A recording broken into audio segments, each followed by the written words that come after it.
Travel nursing can bring you to places you've never been before. Tell us your story.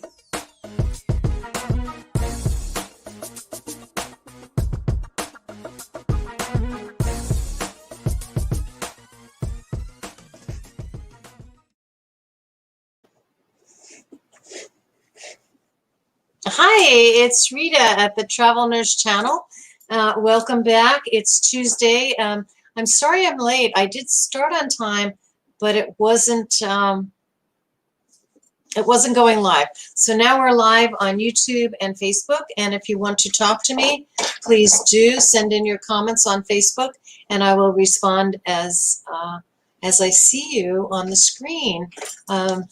So if you're new to the Travel Nurse Channel, welcome.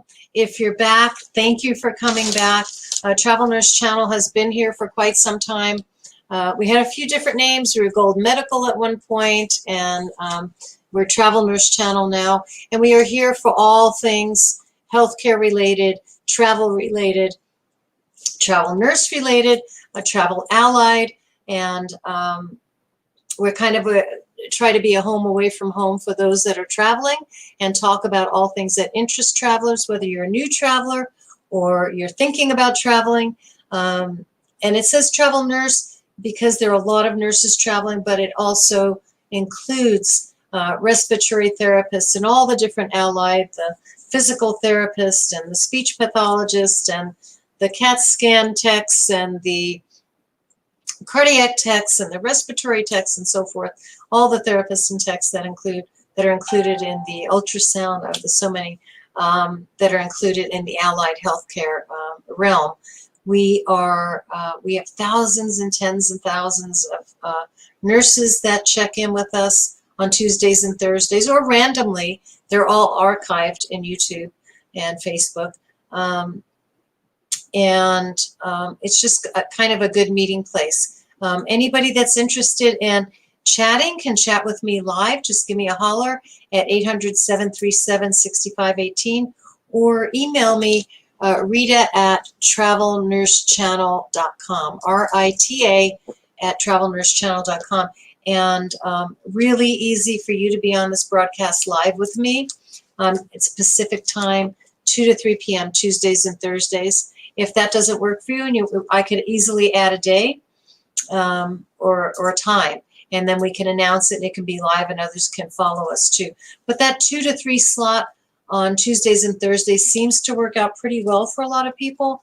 That's Pacific Standard Time, so it may be coming to you earlier or later, depending where you are viewing from. So today I am going to talk about, I started to talk about, and I'll have to review because it wasn't live. I don't know where it was going.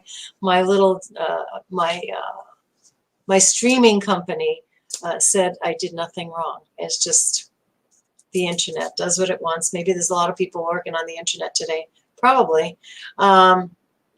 So what I thought about is the advantages and negotiating a contract that works well for you, and talking about what the attractiveness is and the advantages are of extending a contract. So that's going to be the focus.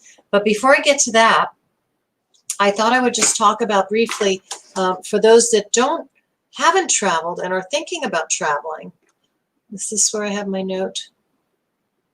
Yeah.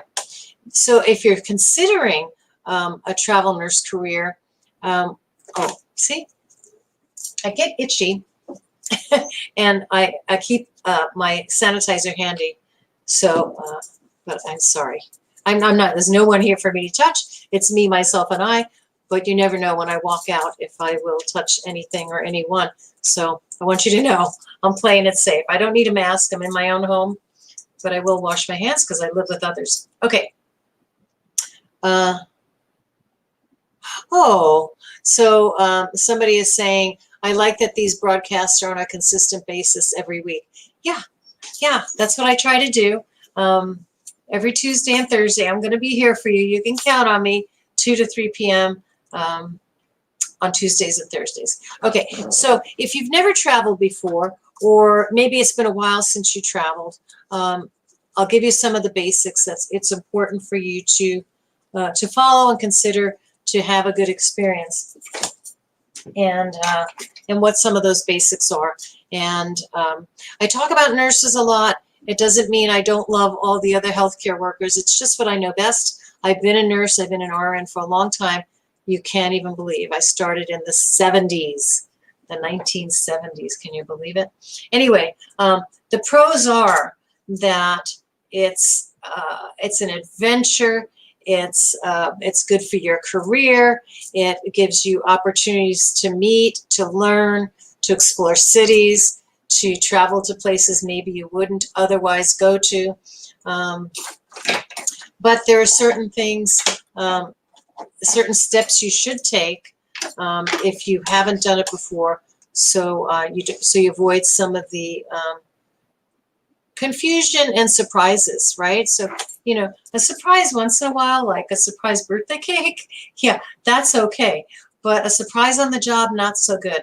And it is a different way of working.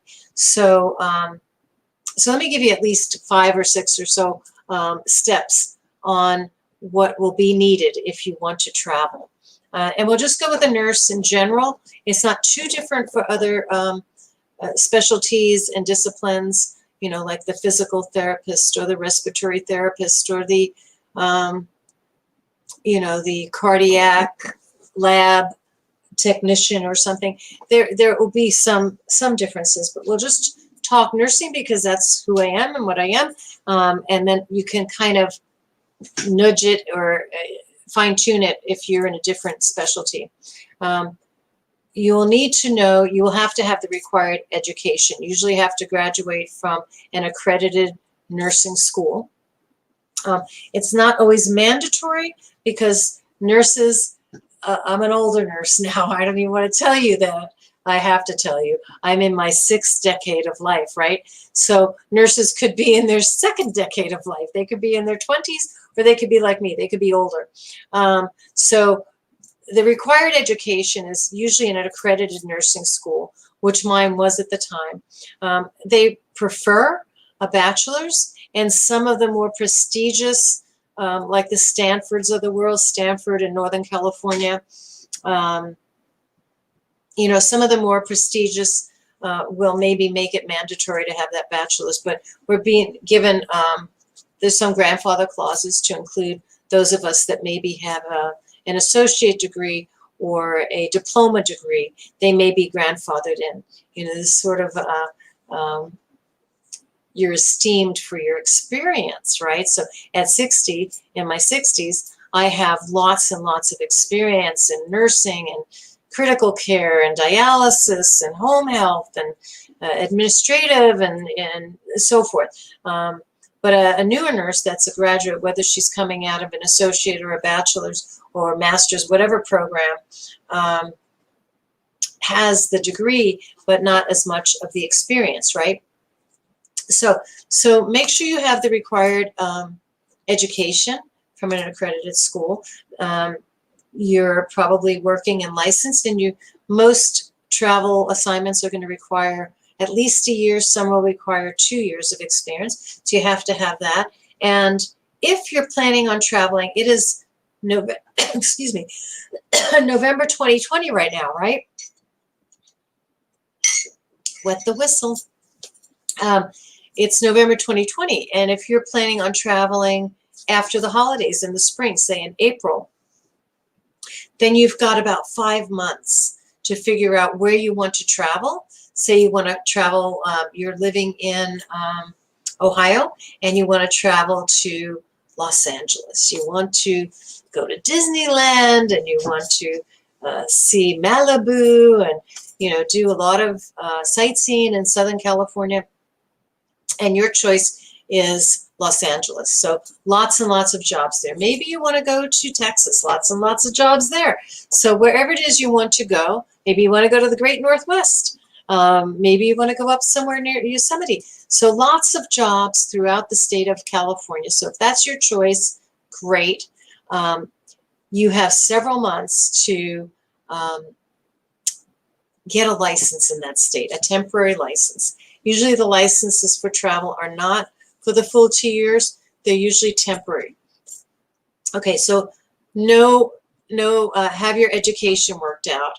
Have your experience. Make sure you have enough experience. And if, say, in November, at this point, you've been working at your job, let's say it's an ICU job, and you've been working at it for 10 or 11 months, no problem. You're looking for a job in April. By April, you'll have 14 or more months, 15 months maybe.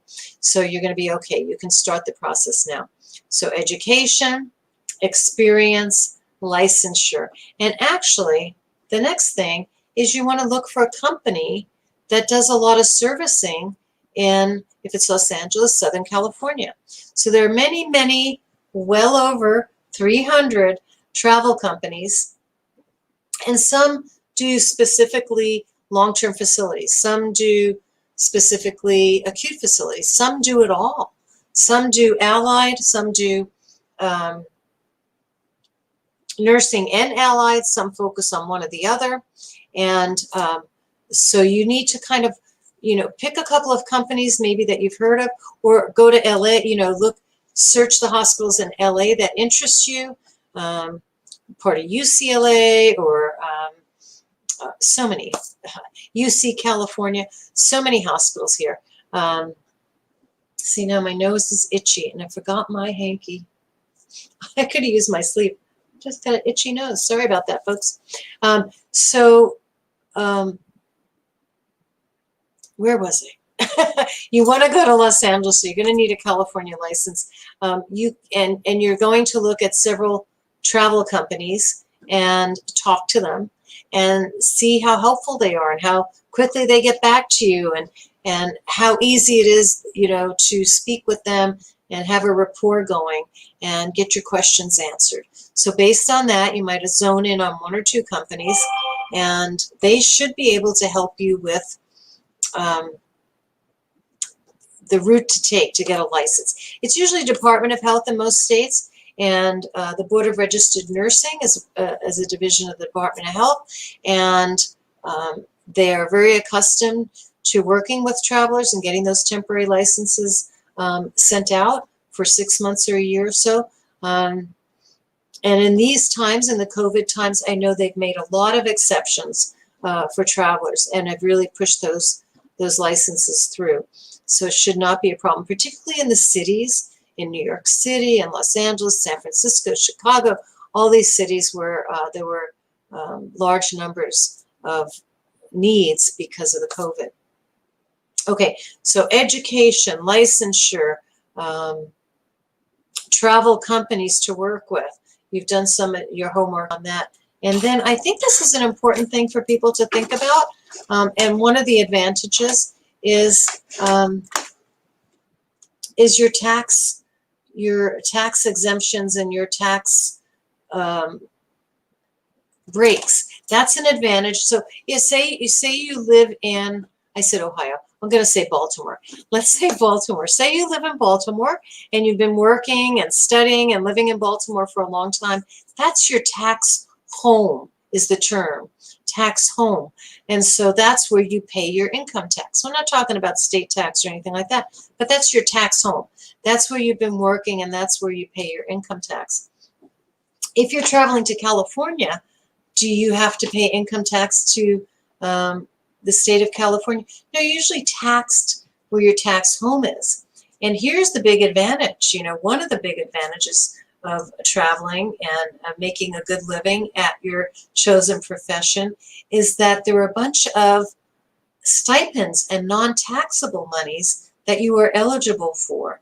And if you don't ask, you might not be able to take advantage of it. So it's a good idea to talk to your recruiter about the tax-free monies that are available. So one would be housing. You're getting most travel assignments, initial travel assignments are for 13 weeks. 13 weeks is about 1/4 of the year that you'll be working away from home, right? So, while you're working away from home, you need some place to stay, a home away from home.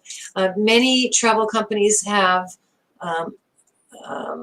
affiliations with Extended America or some kind of, modified hotel apartment type living situation, and you get a stipend for that because you have to have a place to live, and so you get a stipend for housing, and it's non-taxed. Another stipend might be, oh, you're going all the way across the country from Baltimore, Maryland, right, which is on the East Coast, to Los Angeles, which is on the West Coast. How are you going to get there? You need a travel stipend. You're going to get there by car or train or bus. That's another non-taxable stipend. What else could be another stipend? Maybe you're driving your car, so you need an allowance to maintain the car. There's all kinds of things, that maybe you want to put some of the monies aside for a 401k or retirement account. So there's all kinds of non-taxable stipends that are available to you that may or may not be if you're working on staff somewhere in your current state, in your tax home state. So that's another advantage, and you want to determine how that's going to work for you. That could be a very, very nice advantage. What else? I want to get to the main subject today. You have to know what you want, because the hospital that is looking for a travel nurse knows what they want. So let me tell you what a lot of hospitals will want.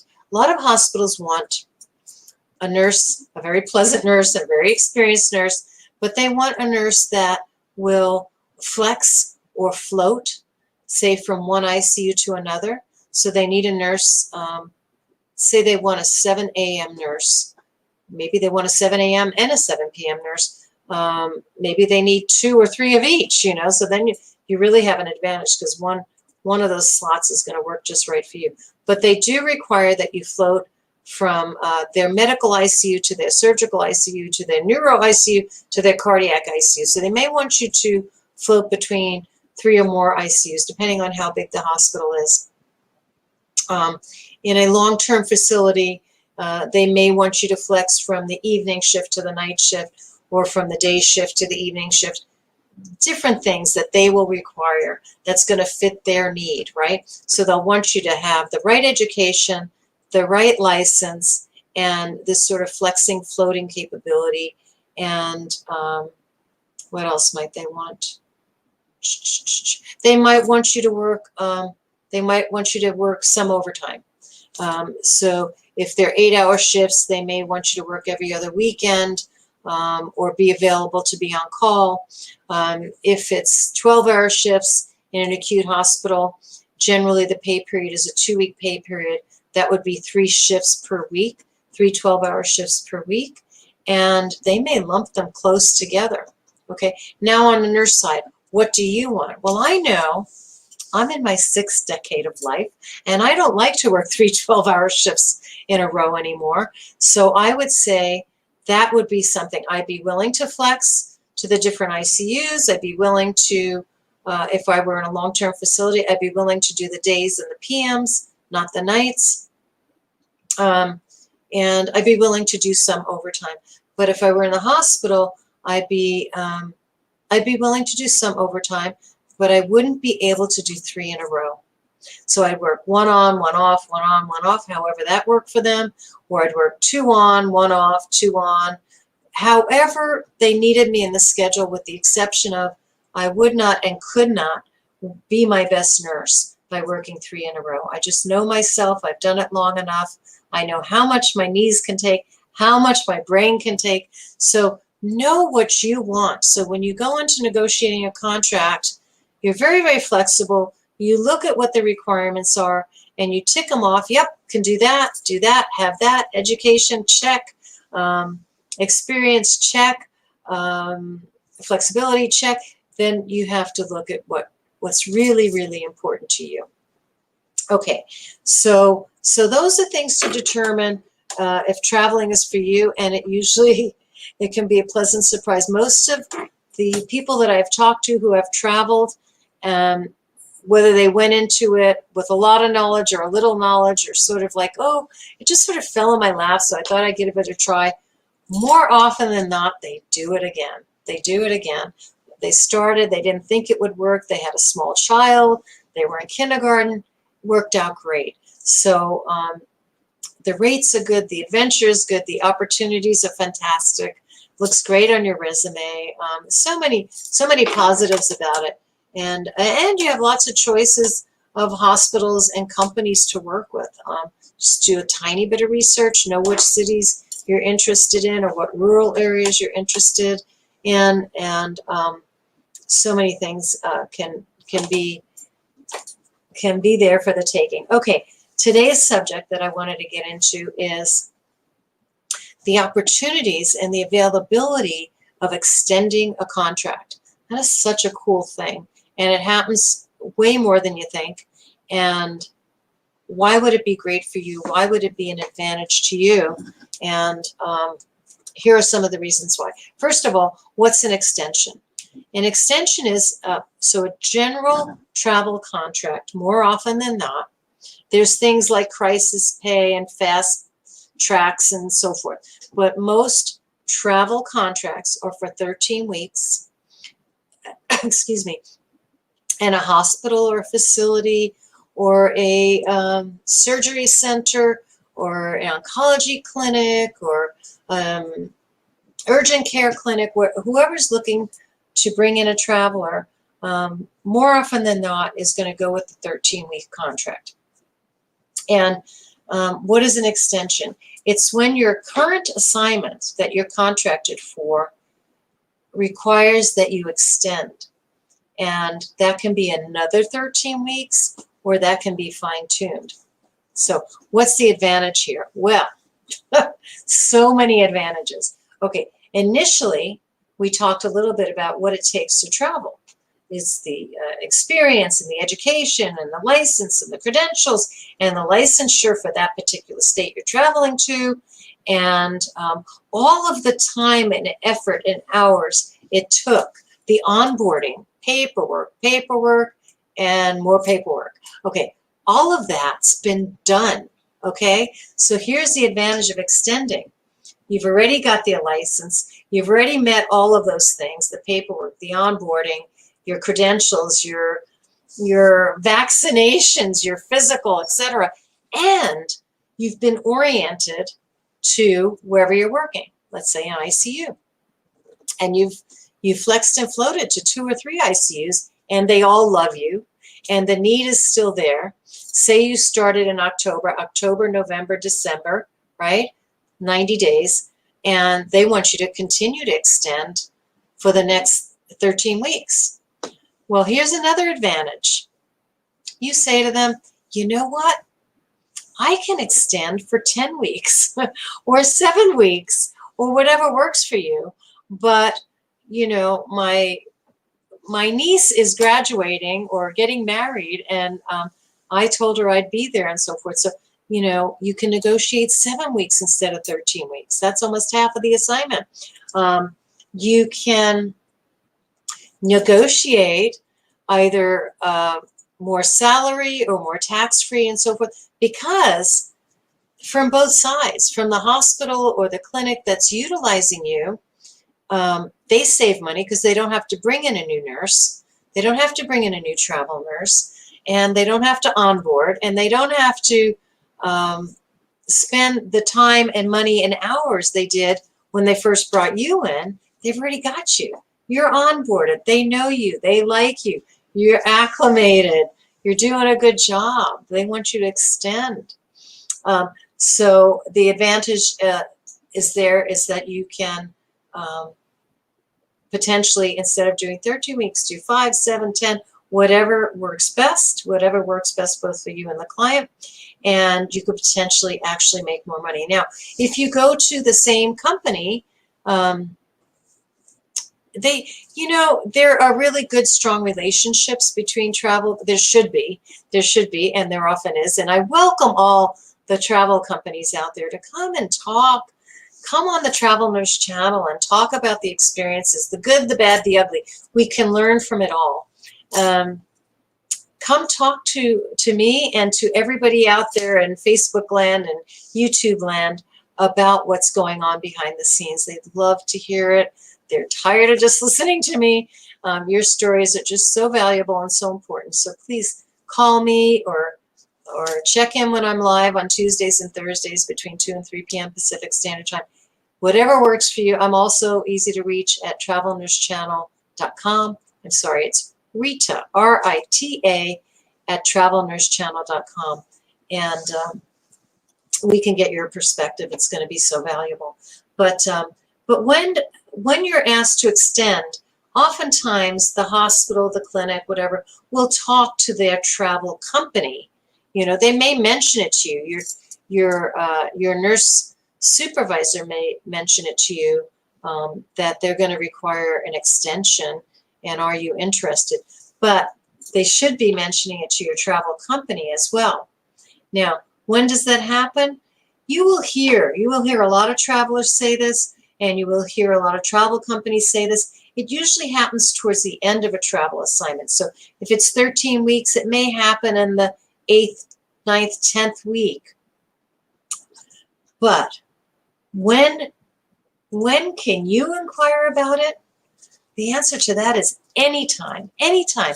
It's so busy out there. You're sitting in the driver's seat. And it gives both you and the hospital plenty of time to scout around and get the particulars and see what's going on. I mean, they have you, you're onboarded, you're doing a great job, you're floating between 3 or 4 ICUs, you show up on time, you do a good job, you work an occasional overtime shift when somebody calls in sick or whenever. You've just been absolutely great, and you like it too. You've come from Baltimore, you love your city, but heck, you're getting to see all kinds of things in Los Angeles that you never saw before. You get to go to the mountains. You take a quick trip to Vegas. It's only a couple of hours out of LA.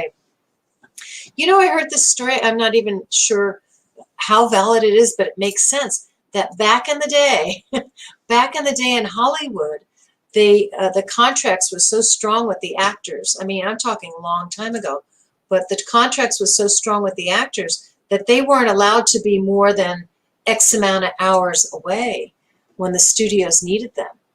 So that made Vegas and Palm Springs and all these areas that are just a couple of hours drive, anywhere from 2, 3 to 5 or 6 hours from any spot in Los Angeles, and you're in Las Vegas, Grand Canyon, Palm Springs, Palm Desert, beautiful places.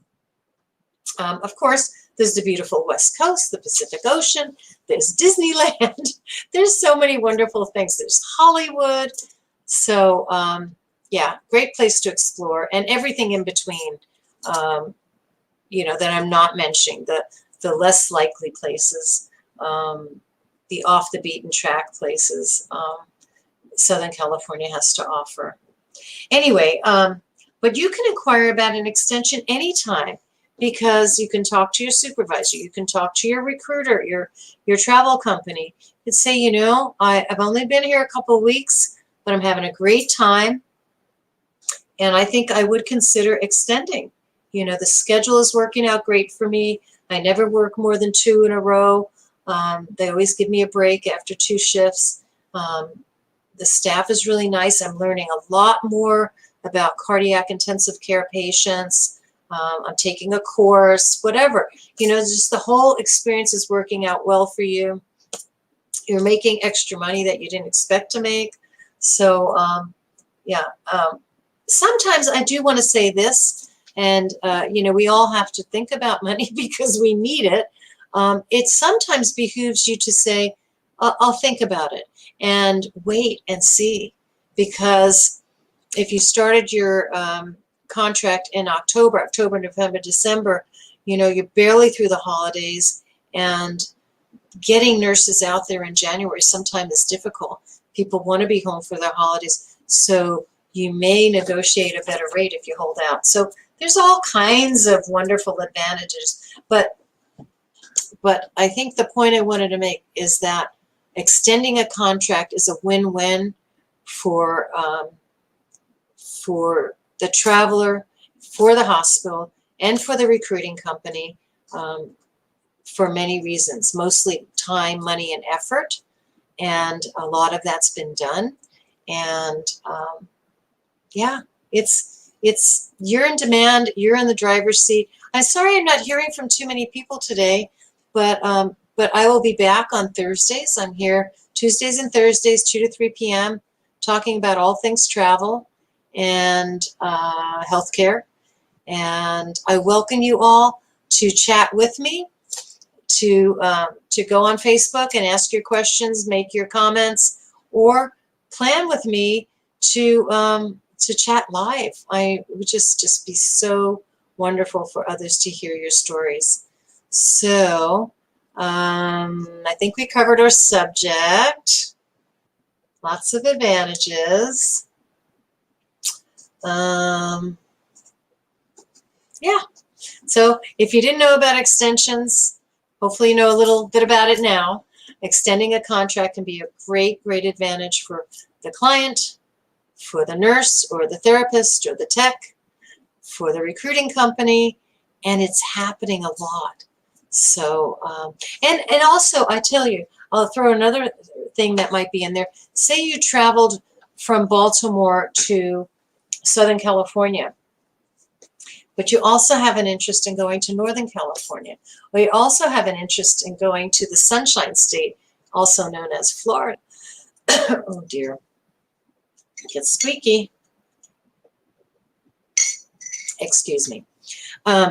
So if you extend your contract in Southern California for an additional 7 weeks or 10 weeks or the full-on 13 weeks, it gives you more time to prepare for the next travel assignment in a different state, right? More time to get that license in order and any special credentials that are required if you're going to a different state. So it buys you time. And that's another nice thing about travel.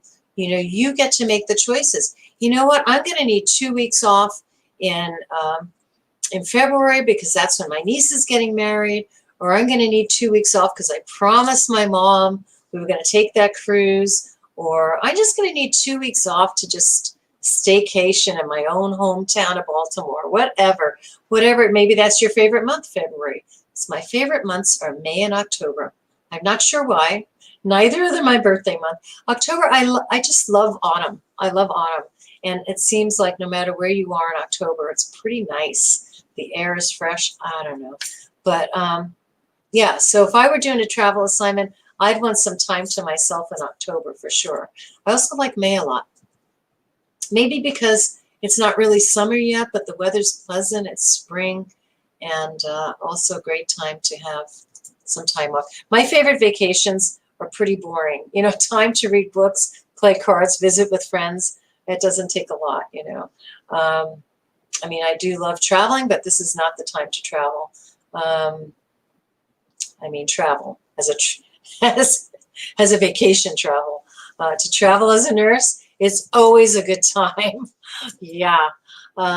Okay, folks, I don't want to bore you any longer. I'm almost through with my hour. I'll be back on Thursday and hopefully have a nice, important subject to discuss with you. But if you have any ideas or you want to talk on the Travel Nurse channel, if you're a recruiter and you have stories to tell, if you're a nurse and you have stories to tell, if you're a therapist or a technician, radiology, I worked with wonderful special procedures, radiology techs. I've worked with cardiac cath techs. I've worked with fabulous doctors and nurses. You all have stories. Come share them on the Travel Nurse channel. People are watching, and we'd all really appreciate your story. Okay, folks, I'm going to sign off. See you again on Thursday. Thanks for bearing with me. I'm sorry, I actually did start on time, but technical difficulties. So if you tuned in, you didn't catch me, I hope you can find it in the archives. I'm going to end with our lovely commercial. Let's see. And I'll see you next time. Thanks so much. Travel nursing can bring you to places you've never been before. Tell us your story.